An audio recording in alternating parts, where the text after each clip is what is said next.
దూత media, power of news. Welcome to దూత media. గజముఖుడైన Ganapati స్వామి అత్యంత గౌరవనీయుడు. కొత్త పనులు ప్రారంభించే ముందు ఆయనను పూజించే ఆచారం ప్రతి ఇంట్లో కనిపిస్తుంది. కారణం ఆయన విఘ్నాలను తొలగించే శక్తి కలవాడు. ఆయన దయతో మొదలైన పని విజయవంతమవుతుందని నమ్మకం. గణపతి కేవలం విఘ్ననాశకుడు మాత్రమే కాదు, జ్ఞానానికి ప్రతీక, శుభారంభాలకు అధిపతి. ఆయన విగ్రహాన్ని చూసినప్పుడు మనకు గజముఖం, పెద్ద చెవులు, పొట్టితనం మొదలైనవన్నీ కనిపిస్తాయి. వీటిలో ప్రతి ఒక్కదానికి ఒక ఆధ్యాత్మిక అర్థం ఉంది. ముఖ్యంగా ఆయన చేతుల్లో కనిపించే 4 వస్తువులు ఎంతో ప్రత్యేకం. ఇవి ఆయుధాల్లాగా కనిపిస్తాయి, కానీ వాస్తవానికి మన జీవితానికి మార్గదర్శకాలు.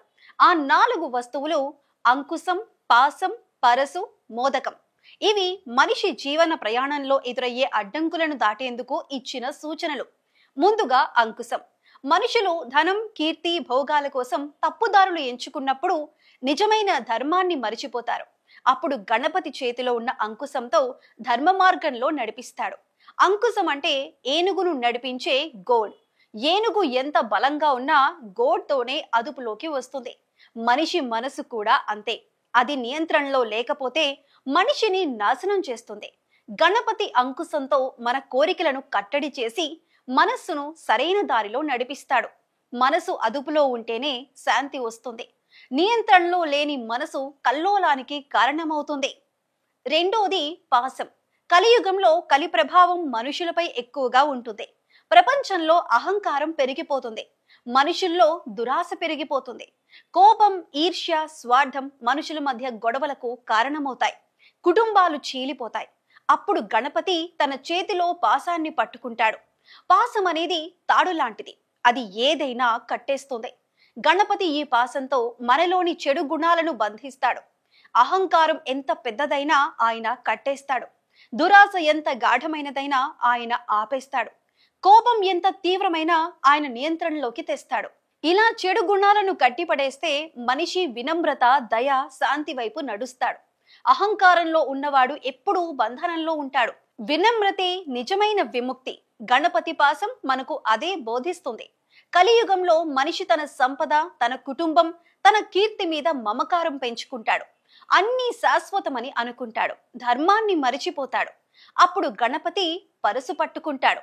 పరశు అంటే గొడ్డలి.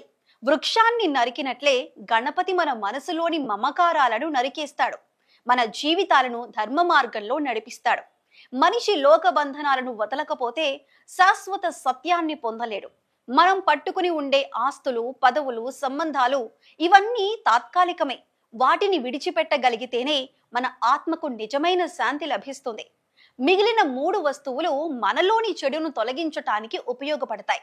కానీ గణపతి చేతిలో ఉన్న మోదకం మాత్రం ఒక తీపి బోధను ఇస్తుంది. మోదకము గణపతికి ఎంతో ఇష్టమైన ప్రసాదం.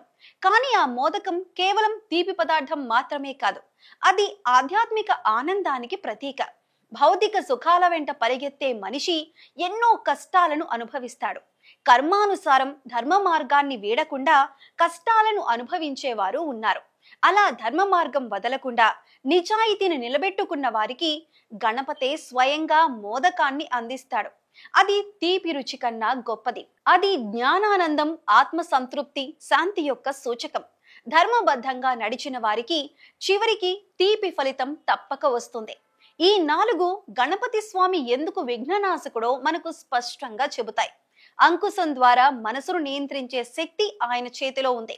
పాశం ద్వారా అహంకారాన్ని కట్టే శక్తి ఆయన దగ్గర ఉంది. పరశు ద్వారా మమకారాలను నరికే శక్తి ఆయన దగ్గర ఉంది. మోదకం ద్వారా ధర్మబద్ధమైన జీవనానికి తీపి ఫలితాన్ని ఆయన ప్రసాదిస్తాడు. గణపతి కేవలం విఘ్నాలను తొలగించే దేవుడు మాత్రమే కాదు, ఆయన జీవనానికి గురువు. ఆయన చూపించే ఈ చిహ్నాలు మన రోజువారీ జీవితానికి మార్గదర్శకాలు. మనం కోరికల్లో ఇరుక్కుపోయినా, అహంకారంలో మునిగిపోయినా, మమకారంలో చిక్కుకుపోయినా ఆయన దయ మనల్ని దారి చూపిస్తుంది. ఆ మార్గంలో నడిస్తే చివరికి లభించే ఫలితం శాంతి, ఆనందం, తృప్తి. అదే గణపతి స్వామి బోధ. ఇలాంటి మరిన్ని మంచి వీడియోల కోసం చూస్తూ ఉండండి దూత media. For more updates please subscribe దూత మీడియా.